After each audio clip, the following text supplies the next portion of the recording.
Introducing If You're Safe, I'm Safe, an alternative way of achieving and sustaining safety for all. If You're Safe, I'm Safe addresses the main driver of violent civil conflict, people's deep need for safety. Civil conflict, whatever its original political origins or gloss, is often driven by this need for safety as groups or leaders attempt to secure their safety through force directed against groups and leaders whom they feel threatened by. The need to feel safe is a primary need, as great as the need for water, food and shelter. It includes not just physical safety, but also the safety of economic interests, political power, and perhaps most importantly, of identity.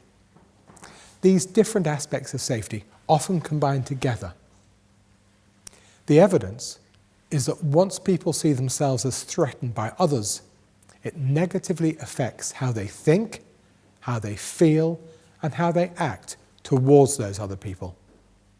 This in turn affects how those others perceive them, thus creating divisions between people and driving the level of threat between people ever higher. Perceptions of threat breaks down feelings of shared identity and reinforces the identity of subgroups based on sect and ethnicity.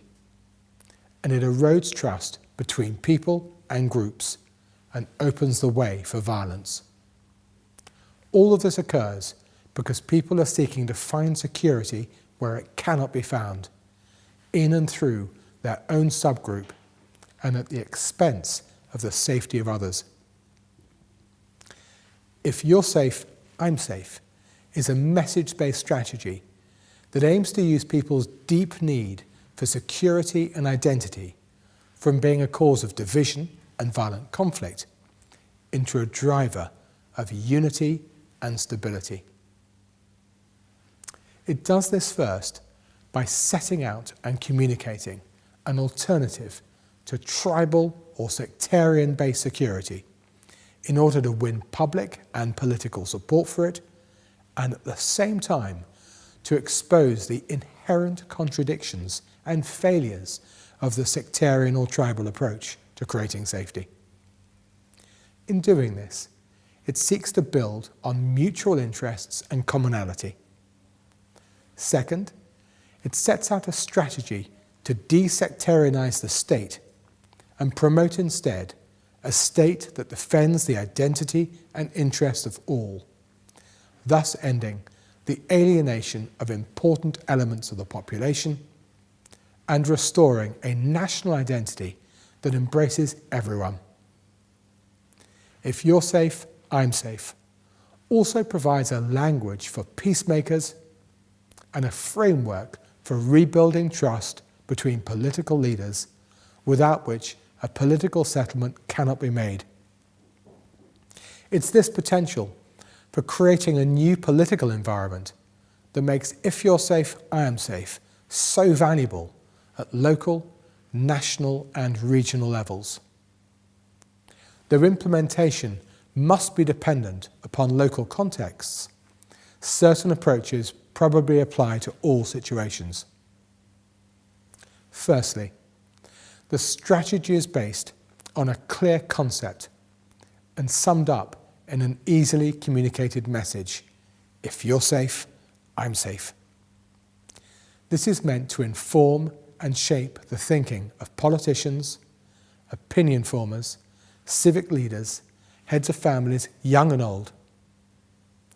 Second, it can be communicated by media and by word of mouth, via civil society organisations and civil leaders, by community elders and other members of the communities, as well as by politicians, government and opposition. Third, it can be communicated not just through words, but through symbols and through deeds by actors at every level: neighbourhood, community, local, state, national government and civil society. It involves everyone because it takes everyone to secure everyone. If the SPLM in opposition, other political parties, the church and civil society groups could adopt the "if you are safe, I am safe" concept, it would mark a major shift towards unifying the South Sudanese. The concept of "if you are safe, I am safe" works everywhere, and it will work in South Sudan too. When we both look after each other's security and the threat levels fall, there is greater security for all, and the space and incentives for extremism shrink, while those for cooperation rise. An atmosphere that is conducive to real negotiations free from threat allows grievances to be properly addressed and settlements made that can endure. This offers real hope of an end to insecurity and division, and the return to stability and unity. So much else depends on this: jobs and prosperity, ending corruption, transforming public services and utilities, providing effective government and justice. "If you're safe, I am safe" offers a future that is determined by mutual concern and respect, not conflict and instability. It does not require any South Sudanese to surrender his or her rights or give up struggling for what is right. On the contrary, it can help create a political atmosphere that is conducive to settling disputes effectively. "If you're safe, I am safe" is a simple but profound concept-based approach, designed to unlock our understanding of and ability to overcome the intractable problem of violent conflict.